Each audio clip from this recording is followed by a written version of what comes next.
Hi everyone.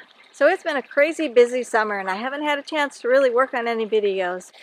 But I've had a lot of people ask me whose egg is whose and how do I know the difference?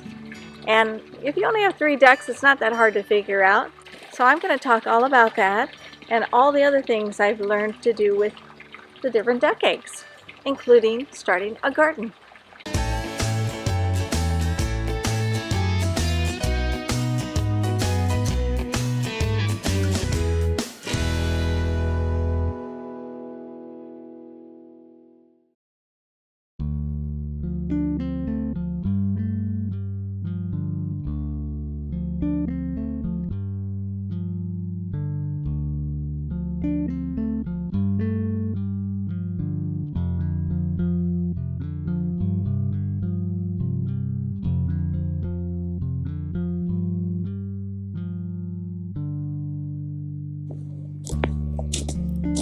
Mabel, hey, which one's yours? That one? You are right. So this is how we can tell which one is Mabel's. If I can hold it up to the sun, you can kind of see some lines on it, and Mabel's eggs are the only ones that have these lines in them. I don't know if you can see that. And that's the one she picked. And then of the 3, Jules is a little smaller. So we know that's Jules. And then by default, this is Jasmine's. About the same size as Mabel's. But she doesn't have those lines. And it's a thicker bloom. So that's how we can tell whose is whose. Good morning, Mabel. Hi. Can we see what you left us today? Want to say hi, everybody? Pretty girl. Let's see what we have. Look at this. 1, 2, 3 beautiful eggs. But that's not always the case. No egg? No egg. Well, we just got one today. Damaged. Oh my goodness.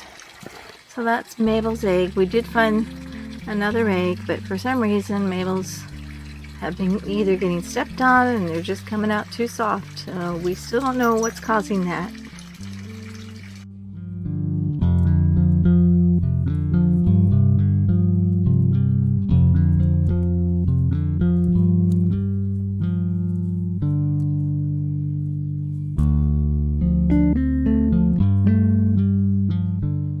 So once the girls started sleeping outside during the summer, they decided to make a nest outside. Look at this. Mabel's making her nest. Oh my goodness. That's your new spot, Mabel? How many are you sitting on? Let me see. Can I see? I know. Look at the nest you made. Let me see. Oh, you got 2 in there. Have you laid yours yet, huh? Oh, there they are. All 3. Oh, good, pretty girl. Yeah, I know. You're trying to hatch them. I get it. So once we collect all the eggs, they go in a basket until I'm ready to wash them. I let them soak in vinegar and water for about an hour and sometimes up to 3 hours. And then I will take a hard bristle brush to wash the surface of the egg and take off the bloom. After cleaning them, they need to go right in the refrigerator.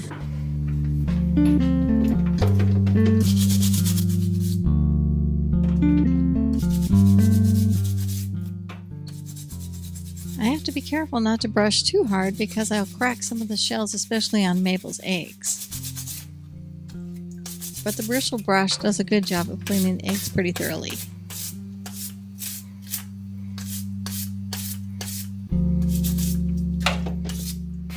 After washing them, I rinse them as thoroughly as possible and then set them aside and let them air dry for a little bit before putting them in the refrigerator. You can also buy duck egg cartons from Amazon for storage. Of course, the next best fun part of having duck eggs is eating them and experimenting with the different recipes. Here we're trying to hard-boil the eggs. It is going to be a different taste because the yolk is so much bigger. It's a yolkier taste, but it would make a great egg salad. You just simply boil them the same way you would chicken eggs.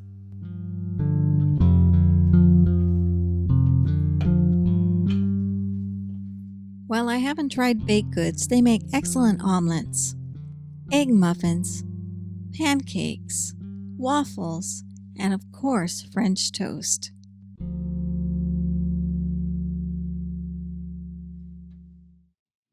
Trying something a little bit more creative with my duck eggs, I got some crayons and some food coloring and decided to try and dye them.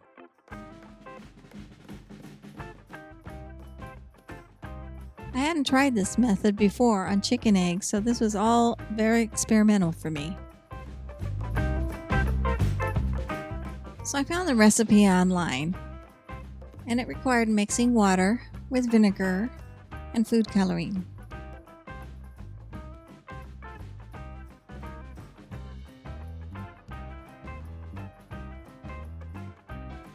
Then I used the crayons to draw out different designs on the eggs, just trying to keep it simple. It was actually really hard to see what I was drawing.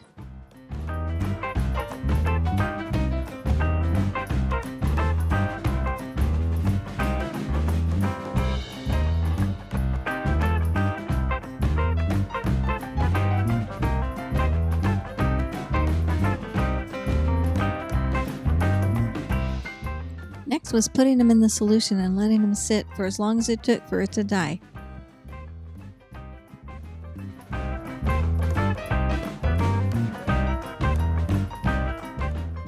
It took a little longer than I thought it would for the dye to take, but eventually it worked.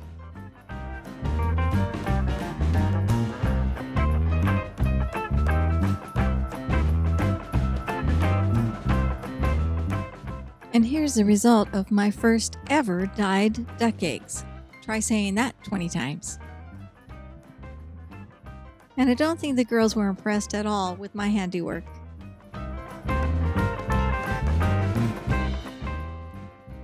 Another thing you can do with duck eggs is seed start in the shells. I had heard of this method, but I had never tried it.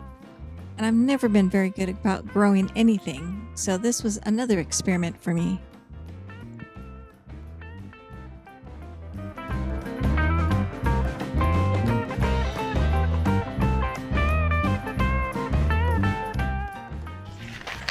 So I figured since the girls eat so much peas and lettuce and kale, I'd try growing that.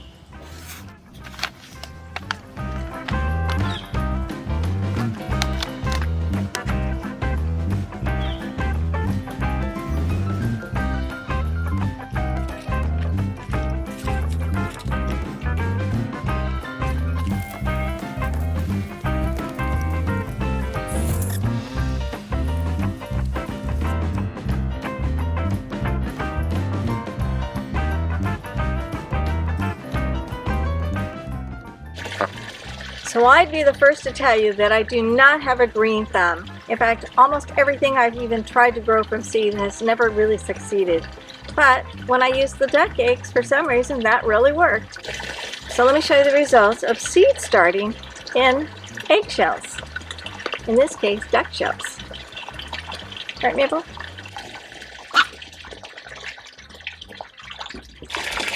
So over here I have the kale.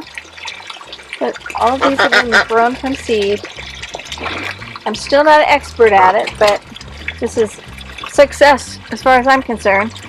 And I think this is, I'm not sure if that's kale. So some of this is because of bugs getting to it, but that's lettuce and kale. And I think this is lettuce too. More lettuce here. Probably needs to be transplanted at this point.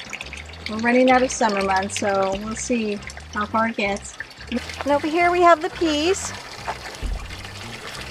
They need to be transplanted now to even a bigger container. And see the start of something happening here. I don't think this is snap peas. I can't remember what kind of peas they are. But I think it's in the previous video. But they're not supposed to have sugar snap peas. So I was mindful of that. I'm not sure what these are though. And to think it all started with this girl. She turned me into a farmer and a gardener.